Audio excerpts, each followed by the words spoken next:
Bonjour à tous, mesdames, messieurs. Merci de votre fidélité à votre émission Grand Défi. Grand Défi, aujourd'hui, nous allons évoquer les défis de gouvernance des entreprises publiques et privées en République démocratique du Congo. Et pour décortiquer ce sujet, je reçois sur ce plateau le professeur Nico Omeonga.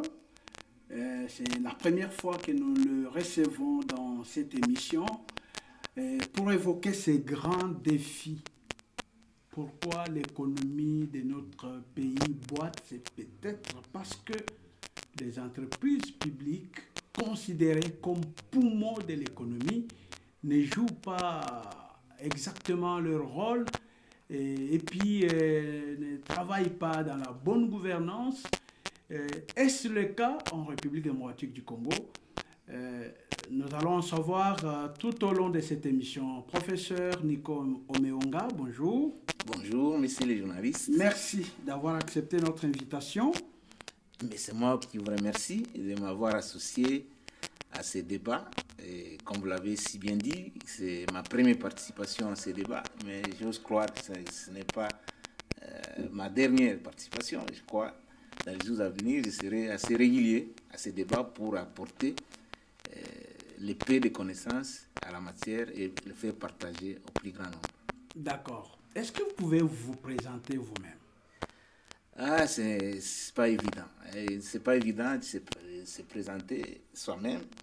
Mais comme vous l'avez si indiqué, je suis professeur des universités, je suis à temps plein à l'Université pédagogique nationale et j'apporte les enseignements, j'assure les enseignements dans beaucoup d'universités de la capitale et à l'intérieur du pays. Ensuite, je suis aussi un écrivain, j'ai à mon actif une dizaine des ouvrages qui sont publiés à travers le monde. Voilà ce que je peux dire à l'instant. Et au-delà de ça, je suis aussi dans l'humanitaire parce que je suis à la tête d'une grande fondation qu'on appelle Fondation Omeonga Nico Fomeniki. Voilà un peu ce que je peux dire pour l'instant. Première question, que peut-on comprendre par gouvernance des entreprises publiques? Que peut-on comprendre d'abord par la gouvernance? La gouvernance, c'est un vieux concept. Déjà, au Moyen-Âge, en France, ce concept a existé et qui voulait seulement, qui se ramenait seulement à une gestion domestique de la gouvernante. Mais il faut attendre quelques années plus tard, quelques siècles plus tard, pour que vers les années 70, que ce concept revienne sous les formes de corporate governance, c'est-à-dire gouvernance d'entreprise. Et pour définir ou expliciter la gouvernance d'entreprise, c'est le contexte dans lequel cette gouvernance a vu le jour.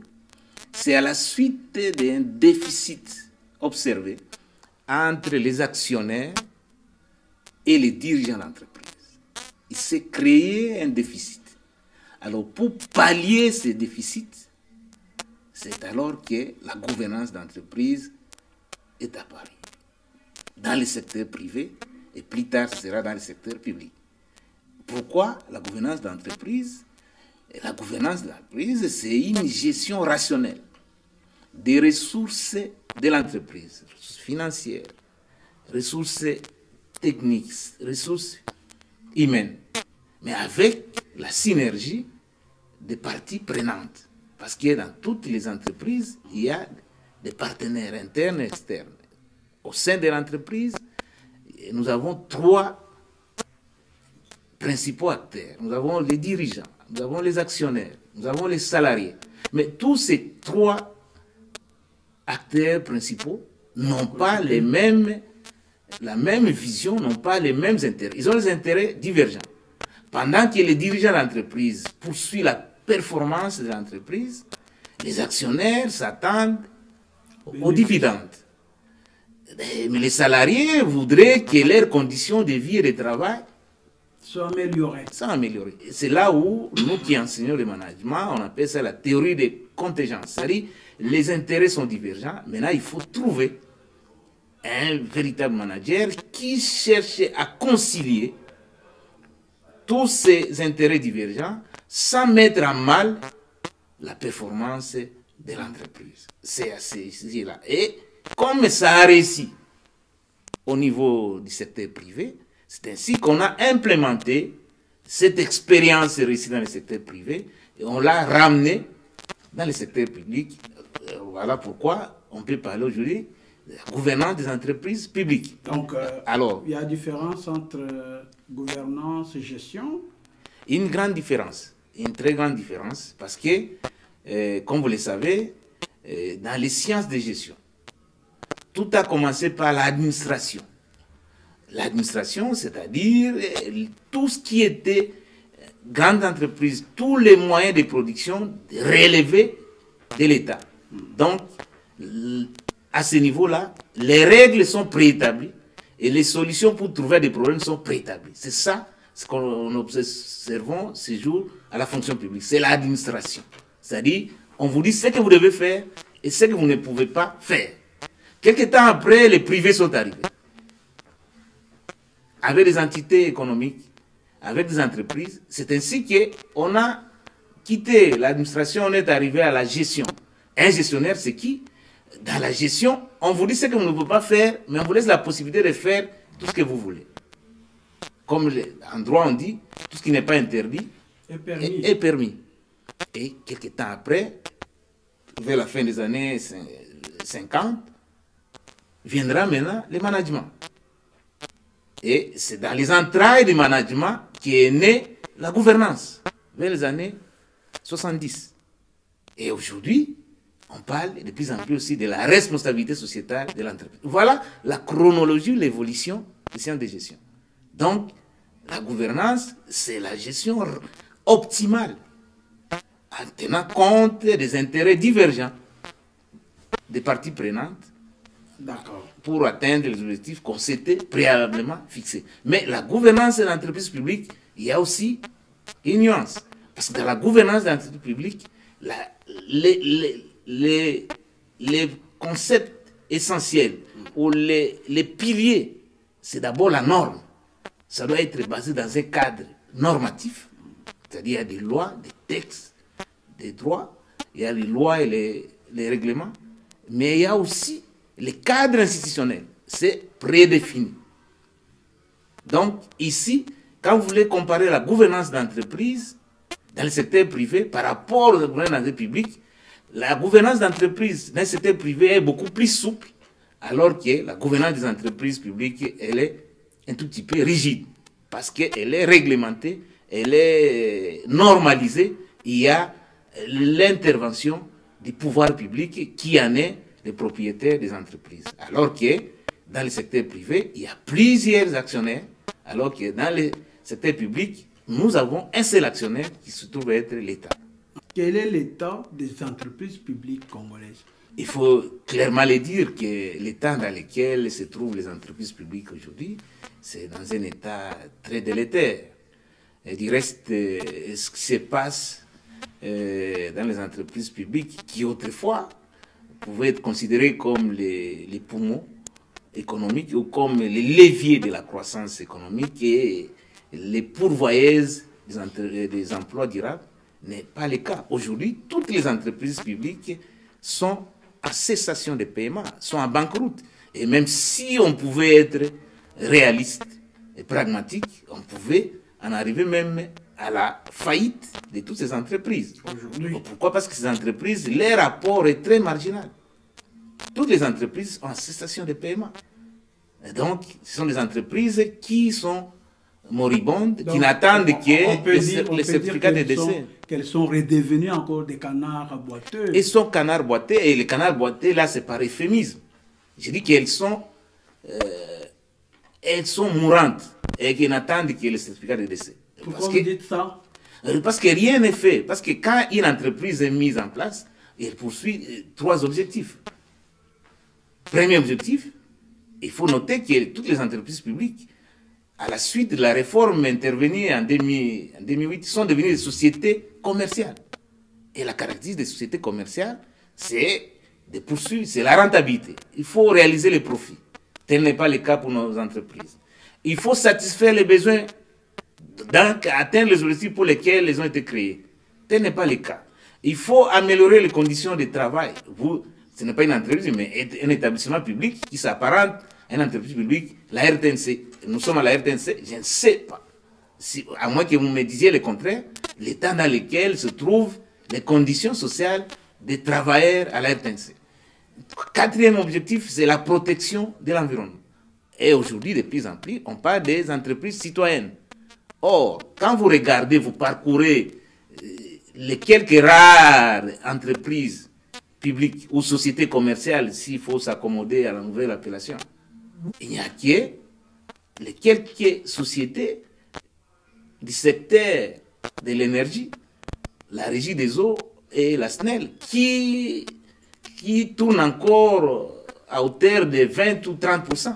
Mais pour le reste, ce sont des entreprises qui n'attendent que leur certificat de décès. Leur certificat de décès. Vous êtes sûr de ce que vous dites? Non, nous sommes sûrs parce que, dites-moi, prenons la flotte aérienne. Nous, vous savez que Air Zaïre à l'époque, il y avait un aéronef qui permettait la circulation des personnes à l'intérieur, même à l'extérieur du pays. Est-ce que vous pouvez me dire, le seul mérite de cette société, c'est d'avoir changé de nom. Ce n'est plus Air Zaïre, maintenant c'est Ligne aérienne congolaise. Une entreprise qui n'arrive pas, où les arriérés de salaire s'accumulent par centaines. 100 mois d'arrêt de salaire, est-ce que cette entreprise mérite encore d'être une entreprise? Parce que l'une des conditions d'une entreprise, c'est mettre ses employés, ses salariés, dans des conditions optimales de vie et de travail. Est-ce qu'aujourd'hui, vous pouvez me dire que Ligne aérienne congolaise a un fils qu'un aéronef, même un hélicoptère? Pourquoi ces réformes n'ont pas permis aux entreprises d'être compétitives et de pouvoir rendre service comme il se doit? Les déficits managériels, c'est le déficit managériel. De toutes, j'enseigne mes apprenants que de tous les capitaux qu'on retrouve dans l'entreprise, le capital le plus important de l'entreprise, c'est le capital humain. Et comme on dit en management, il n'y a pas de mauvaises troupes, il n'y a que de mauvais dirigeants. Mais toutes ces entreprises, on ne les dit pas assez. Déjà en 2002, on a mis sur pied ce qu'on a appelé COPIREP, Comité de pilotage des réformes de l'entreprise publique. Mais ce COPIREP-là, est-ce qu'il y a un Congolais sérieux qui peut s'en souvenir? Si elle a été mise en œuvre, s'il a proposé, soit qu'il a été incompétent, soit que les propositions ont été prises en compte. Donc, quand vous mettez, parce que nous avons deux types de managers, il y a des managers qui sont guidés par la parcimonie, qui font preuve d'une gestion parcimonieuse. La parcimonie, c'est la propension à épargner. Alors que la prodigalité, c'est la propension à gaspiller. La plupart des managers qui se trouvent dans les différentes entreprises sont guidés par l'instinct de survie, mais aussi par la prodigalité. Et comment on les sélectionne? Parce que dans une entreprise publique, on sélectionne des gens sur base d'un contrat de performance. Il faut imprimer une gestion axée sur les résultats. Mais comment on les sélectionne? Parce qu'entre autres missions des copyrights, c'est de sélectionner les managers qui devraient être placés dans la tête de l'entreprise sur base d'un concours. Mais qui sont à la tête des entreprises? Donc on peut dire que qui sont à la tête des entreprises? Dans la sélection, la COPIREP avait failli. Non, COPIREP... Mais on a engagé des réformes, juste des réformes législatives, et puis en pratique, on n'a pas tenu compte vous avez dit, des critères de performance qui peut chapeauter, qui peut diriger telle entreprise, ou qu'est-ce qui n'a pas marché? C'est à ce niveau-là. Parce que vous savez, dans ces pays, c'est les pouvoirs publics qui en est propriétaire de son entreprise et s'il appartient au pouvoir de sélectionner. Mais la sélection, comment le casting se fait? C'est sur base de critères subjectifs. Le népotisme, le tribalisme. Et on met dans ces entreprises des clients politiques et tous ceux-là qui crient, tous ces tambourinets, c'est ces gens-là qu'on place à tête des entreprises. Alors qu'on pouvait procéder à un casting qui obéit aux critères objectifs. Et des gens qui ont l'expertise, mais aussi l'éthique. Parce que ce n'est pas seulement l'expertise qui compte.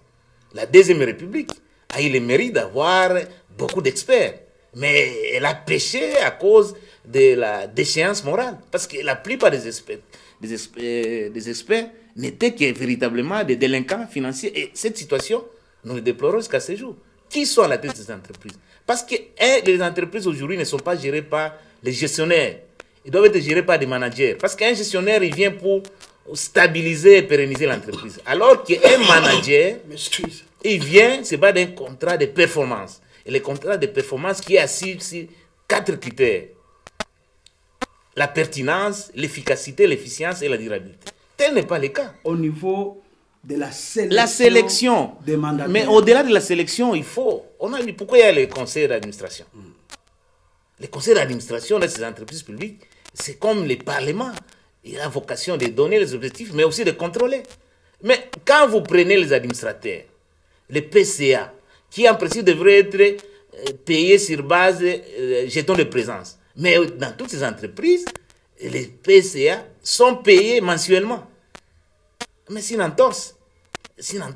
Et ils viennent que donner les objectifs et pouvoir contrôler les comités de gestion. Mais quand ils viennent faire carrière et puis, ça ne donne pas. Et d'ailleurs, on assiste à un duo, hein, les PCA, les DG s'entendent très bien alors que la collision le conseil d'administration, c'est comme un parlement, vous l'avez dit. La collision, elle est de taille. Pourquoi? Parce qu'ils doivent se partager les butins.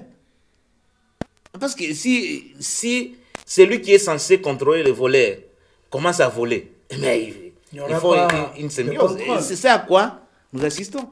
C'est-à-dire qu'il y a absence de redevabilité, absence de contrôle, absence de transparence.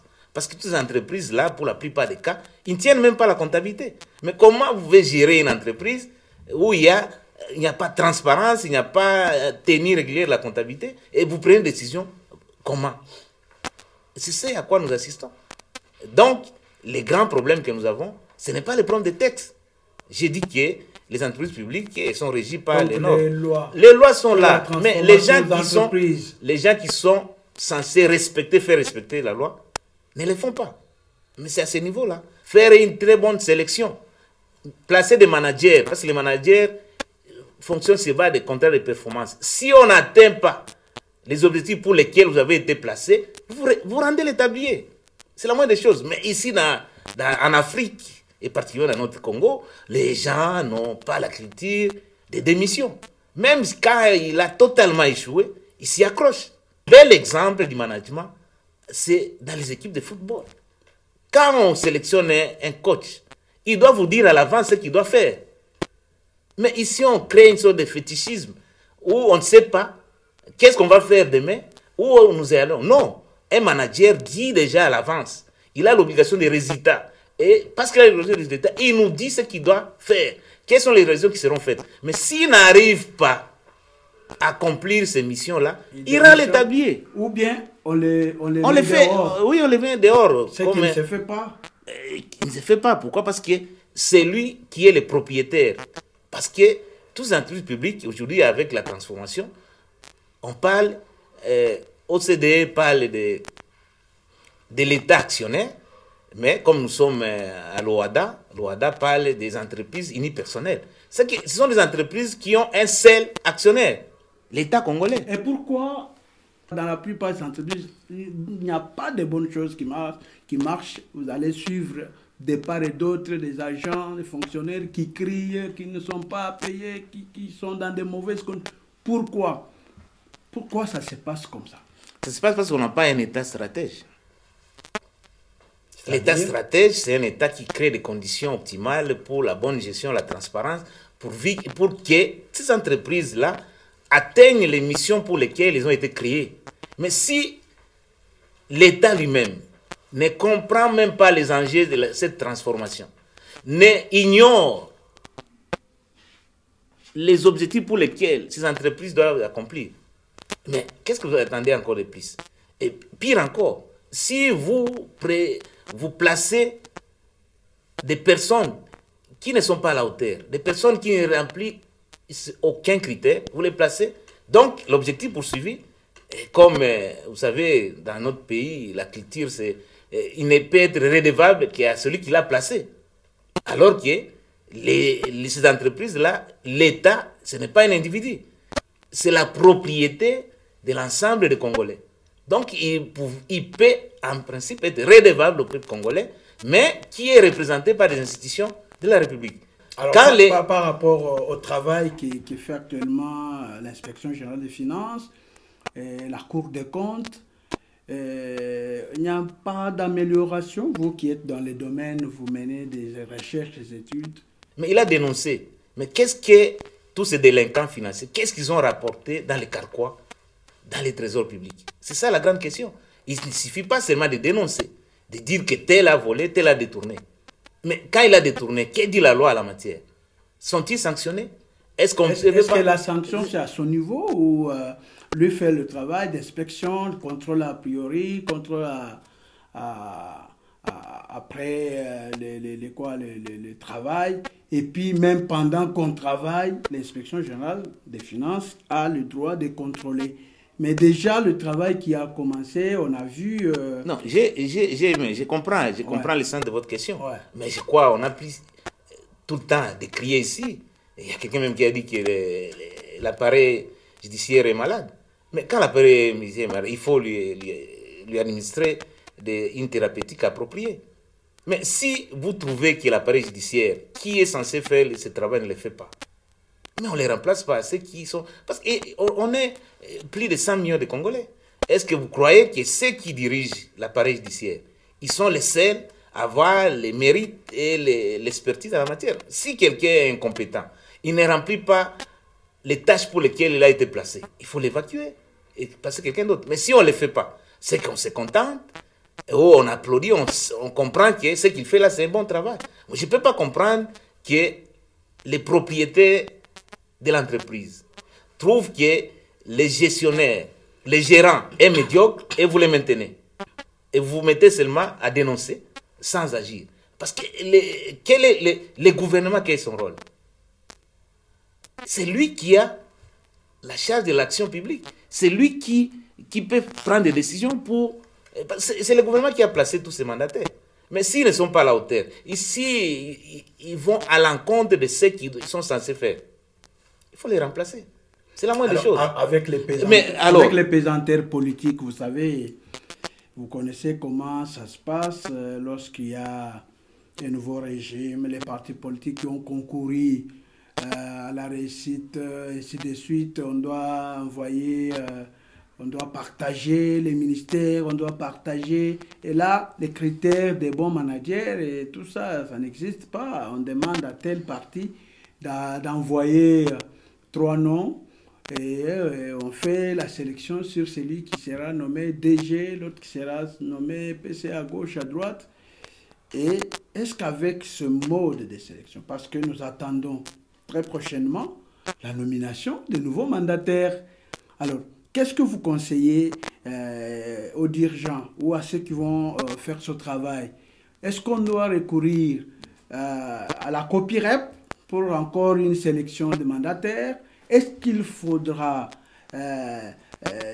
lancer un test pour favoriser les meilleurs d'entre nous, les meilleurs des Congolais qui peuvent compétir et pouvoir être nommés à ce poste-là, ou il faut encore rester dans la logique des partis politiques? Bon, je crois aucun Congolais, aucun petit, c'est trop. La grande majorité des Congolais ne font pas confiance aux partis politiques. On sait comment ils sont créés, comment ils sont gérés. Et pour la plupart, même s'ils sont au Parlement, la majorité de ceux qui sont au Parlement, ils l'ont été, ce n'est pas à cause d'un vote populaire. L'OIT, on sait, tout le monde sait que c'est par les nominations. Des gens comme ça. Mais comment vous, si vous voulez réellement atteindre l'objectif pour lequel vous avez été élu à la tête du pays, est-ce que doit-on tout le temps recourir aux mêmes méthodes qui ont montré les limites? Les partis politiques. Mais ça fait 20 ans, 30 ans qu'on est dans ce régime de partis politiques, où on confie les entreprises aux partis politiques. Mais toutes ces entreprises sont devenues des canards boités. Est-ce que doit-on continuer à appliquer les mêmes méthodes pour s'attendre à des résultats différents? Non. Je crois qu'on doit faire ce que l'on veut réellement. Parce qu'on fait la politique, c'est quoi?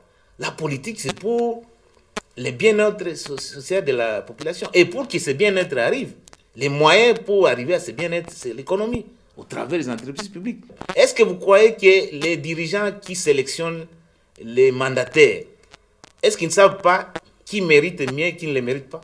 Alors qu'ils le savent très pertinemment bien. Donc vous êtes contre les modes de désignation par les partis politiques. Mais voyons ce qui se passe ailleurs. La politique, c'est la culture d'emprunt. La politique et les partis politiques ne sont pas une exception africaine, encore moins congolaise. Ailleurs, partout ça se passe. C'est vrai, il y a les partis politiques qui ont concouru. Mais est-ce que pour placer quelqu'un de méritant, il faut être réellement un politicien?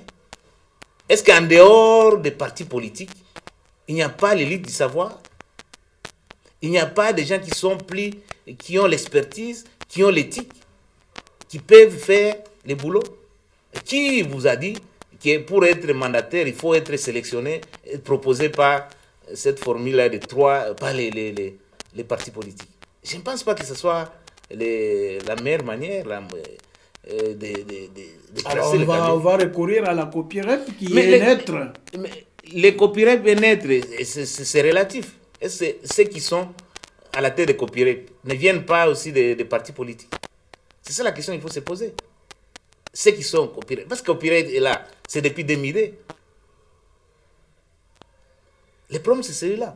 Si on veut, on a la volonté de bien faire, on peut ne pas recourir au copierep et on peut sélectionner des gens de qualité. L'ancien test, un test national. Je veux bien les tests. Pour bien on a eu beaucoup de tests ici, même les textes pour la magistrature, les textes. Mais ceux qui sont censés organiser ces textes, sont-ils des gens qui soient vraiment corrects, intègres, et pour dire que les résultats de ces textes... Alors finalement, vous doutez des partis politiques, vous doutez de ceux qui peuvent être à la copierep? Non, je ne doute pas des partis politiques.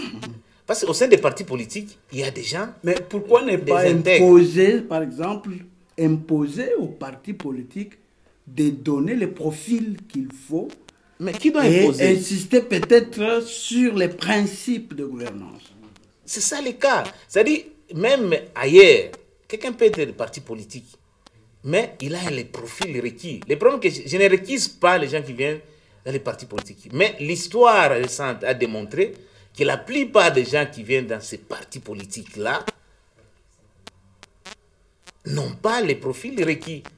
Ceux qui sont sélectionnés, ce sont ceux qui sont, pour la plupart des cas, des griots, des fanatiques, des courtisans, des leaders. Et c'est à cela que le choix est porté. Les partis politiques, il y a aussi de l'expertise, il y a de l'éthique, il y a des gens vertueux et vertébrés, comme disait Monseigneur de Rez Mémoire. Donc c'est à ce niveau-là. Les partis politiques peuvent proposer, mais qui proposent des hommes, des femmes qui ont les profils requis. Pas seulement les gens qui, à longueur de journaux, ascensent les leaders, ascensent... Non, c'est pas ça. On n'a pas besoin de chantres, on n'a pas besoin de griots.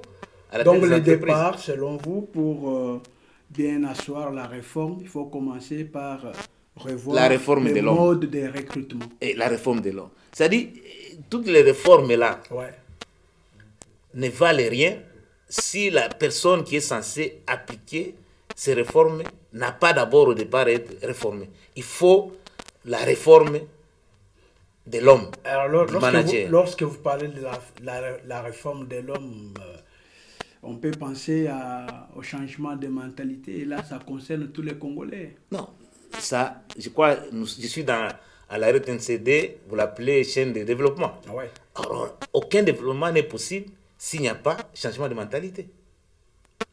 Donc, Premier critère, c'est on doit changer de mentalité. on laisse d'abord tout, on commence le changement de mentalité. Non, on ne laisse pas tout. Parce que je vous ai dit ici, par exemple, que d'ici là, on va recruter de nouveaux mandataires. Et la formule, c'est recourir au parti politique qui a donné autant de députés, vous avez un poste, vous avez telle entreprise. C'est ça la formule ici. Non. Alors, qu'est-ce que vous conseillez? Je conseille on recourt à cette formule ou bien dans cette formule qu'on y intègre des principes à imposer au parti ou qu'on laisse d'abord comme ça et puis nous commençons à travailler, les ONG, les médias, les églises, sur la transformation de l'homme ou sur les changements de mentalité.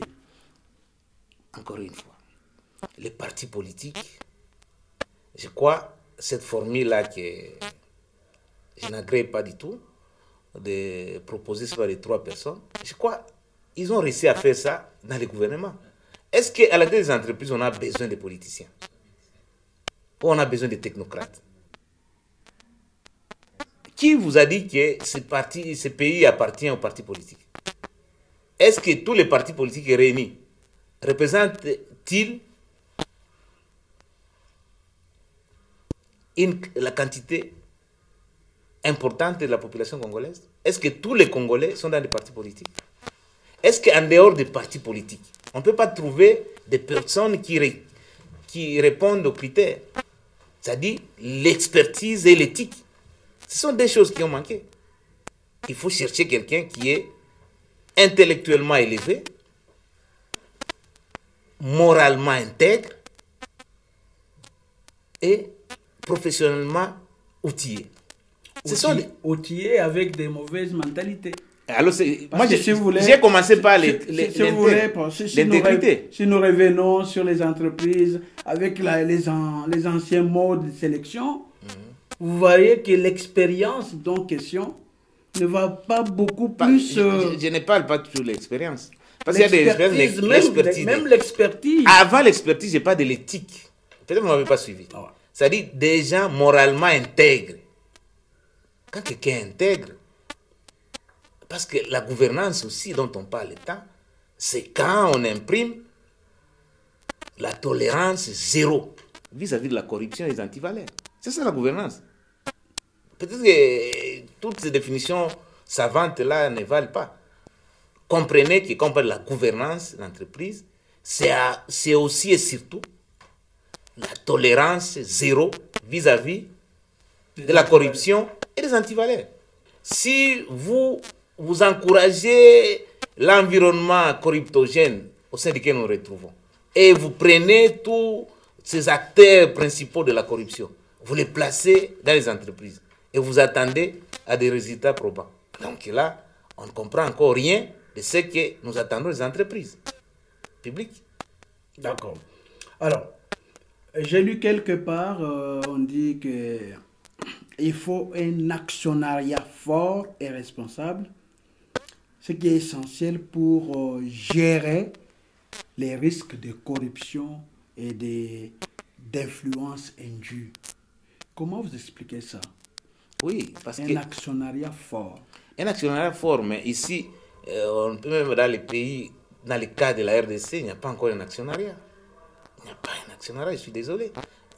Autant on n'a pas un entrepreneuriat congolais, autant on n'a pas un actionnariat congolais. L'actionnariat dont il est question ici, c'est-à-dire les propriétaires, les copropriétaires de l'entreprise. Or, les quelques rares entreprises qui existent, même dans le secteur privé, c'est l'œuvre des privés. Dans tous les secteurs de la vie nationale. Tout ce que nous retrouvons, les seuls secteurs où on trouve qu'il y a quand même des nationaux, c'est peut-être dans votre secteur médiatique, où il y a des initiatives privées, il y a aussi des entreprises publiques dans le domaine des médias. Mais en dehors de ça, même dans le domaine de la panification, c'est toujours ces Indo-Pakistanais. Quand vous allez dans le domaine pharmaceutique, et même c'est à quoi ce qui fait aujourd'hui que nous ayons un peu plus de moyens, encore que même la richesse créée est encore à un niveau très bas. Le secteur minier, quand vous allez au Katanga, les carrés miniers ont été confiés aux Chinois, aux Canadiens, aux Américains et tout. Donc, il n'y a aucun secteur. Parce que pour parler de l'actionnariat, pour revenir à votre question, il faudrait qu'il y ait des Congolais. Et beaucoup, pour qu'il y ait actionnariat, il faut que l'État stratège crée des conditions d'opportunité économique et favoriser l'entrepreneuriat congolais. Et au finish, que nous ayons un marché boursier qui n'existe pas encore. Ma thèse a porté sur la financiarisation de l'économie congolaise. Donc, il faut qu'on en arrive à créer la bourse pour qu'on parle de l'actionnariat. Parce que l'actionnariat, on parle des actions et des obligations et des valeurs mobilières qui n'existent pas encore. Donc, on peut parler de l'actionnariat aujourd'hui. Non, c'est encore un leurre ou un projet lointain. L'actionnariat n'existe pas. N'existe pas dans notre pays. Est-ce qu'on peut dire, professeur, est-ce qu'on peut dire que si aujourd'hui les entreprises publiques ne parviennent pas à donner le meilleur d'elles-mêmes, ne parviennent pas à remplir leurs missions, vous savez, les entreprises publiques ont pour mission sociale, beaucoup plus de donner, de servir, donner du bien ou des services à moindre coût, à caractère social.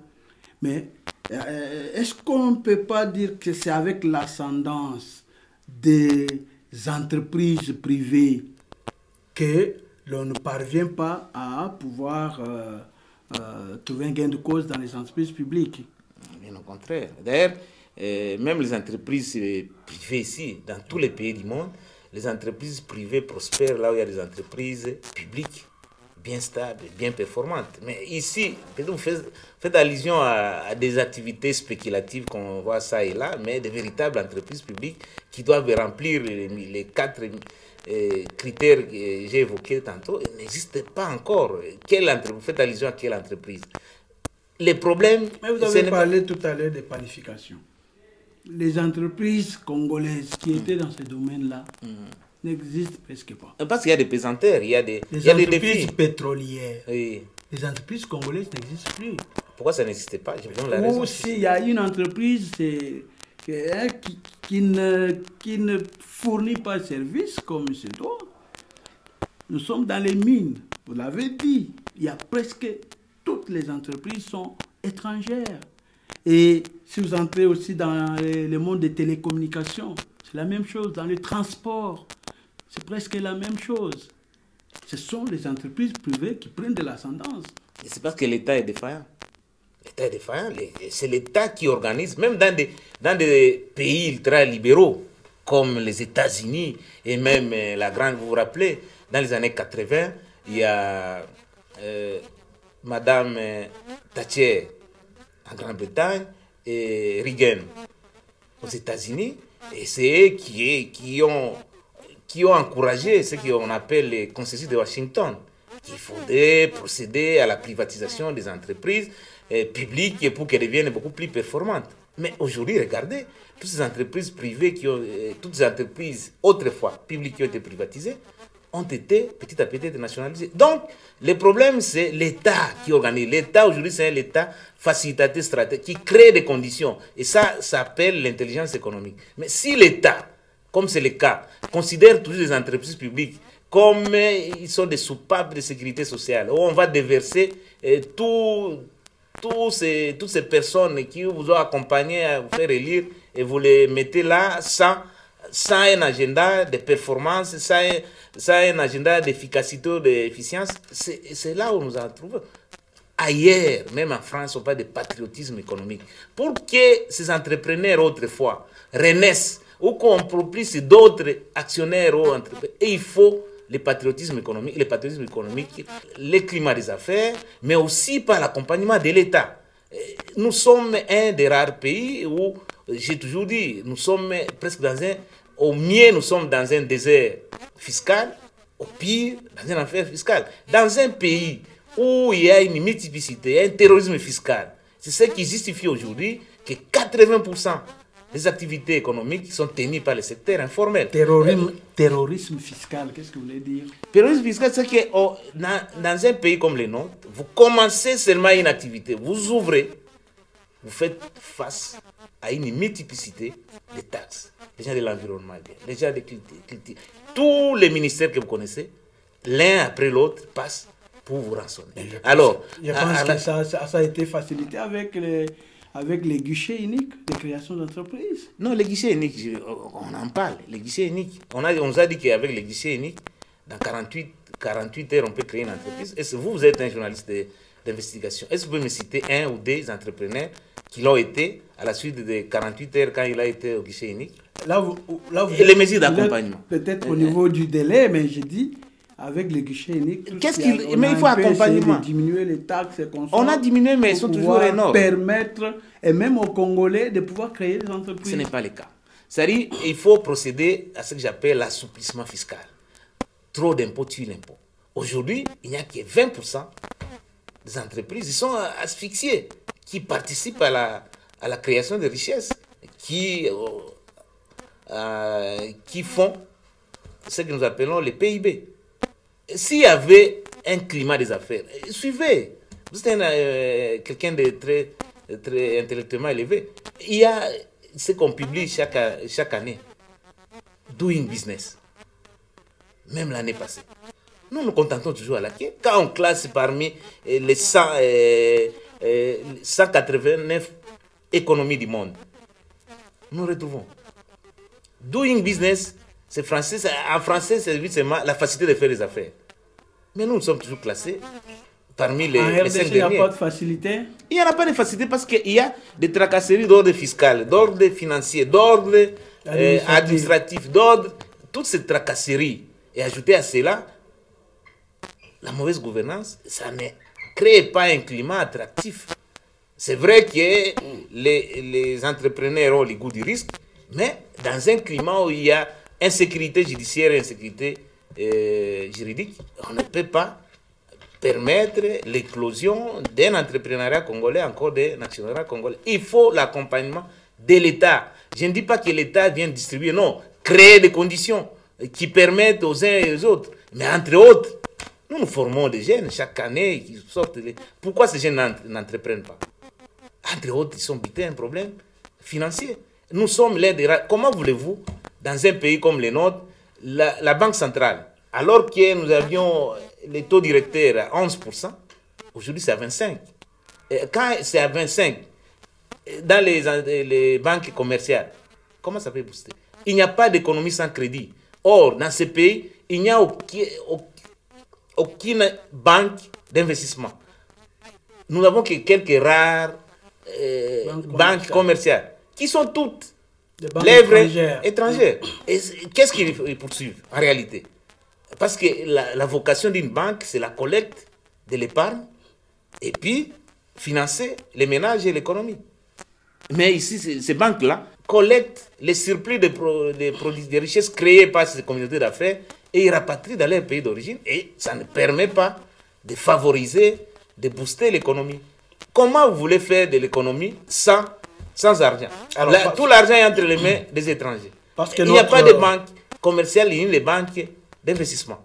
Dans un pays où il n'y a pas... C'est tout un sujet sur les banques qui existent, leurs missions, comment elles doivent fonctionner pour booster l'économie, le développement. Je crois que très prochainement, on vous recevra encore pour en parler. Alors, parce que notre temps est presque fini. Déjà? Voilà, les entreprises minières, les sociétés pétrolières, des télécommunications qui sont considérées comme les grands ou les poumons même de notre budget. Est-ce que ces entreprises, parce que la plupart sont des entreprises privées, non seulement que privées, mais elles sont étrangères. Respectent les lois de la République. Est-ce qu'elles contribuent comme il se doit? Est-ce que autant de choses, est-ce qu'elles sont bien contrôlées pour qu'elles parviennent à faire ce qu'elles peuvent faire pour les Congos? Non, je crois, j'ai combattu les régimes passés, mais je salue quand même l'initiative que ce régime a prise dans les codes miniers, les nouveaux codes miniers. Ouais. Est-ce que ça s'applique? quand on dit que tous ces exportateurs, quand ils exportent les produits de leur exportation, ils doivent ramener 60% des produits maintenant dans les trésors publics. Allez à la Banque centrale, demandez si ce minier-là rapporte ça, ramène tel que les codes miniers l'exigent. Mais quand les gens se comportent en terre conquise, et donc l'État ne fait pas le travail pour lequel il a été placé. C'est ça tout le problème. C'est-à-dire ces gens-là, ils viennent, ce sont des voraces, ils prennent tout. Et on leur demande de rapatrier, ils ne rapatrient pas. Vous ne les sanctionnez pas. Donc, dans les télécoms, est-ce que tout ce qui est prévu dans les codes des investissements, est-ce que les télécoms respectent?